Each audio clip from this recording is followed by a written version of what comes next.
Opening statements. Milord, আসামি mobile দেখা ছাড়া কিছুই খেতে চায় না, সারাক্ষণ কার্টুন দেখে এবং গেমস খেলে। আসামি সম্পূর্ণরূপে মোবাইল আসক্ত।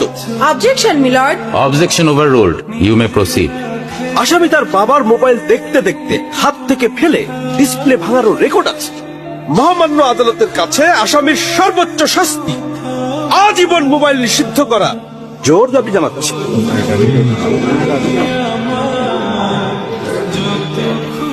Order, order. আসামি কি কিছু বলতে চায়? হ্যাঁ, আমি ভুল করেছি, আমি অপরাধী। আমি মোবাইল ছাড়া খেতে চাইনি, কিন্তু খেতে চাইনি বলে কেউ গল্প করে আদব করে খাওয়াইনি তো। আমাকে মোবাইল দিয়ে ভুলিয়েছে, আমিও ভুলেছি। এখন মোবাইল ছাড়া খেতে ইচ্ছে করে না। কিন্তু তুমি তো মোবাইলে গেমও খেলো। আমার তো খেলতে ইচ্ছে করে, কেউ তো আমার সাথে খেলে না, খেলতে নিয়েও যায় না। এখন আমি কি করব?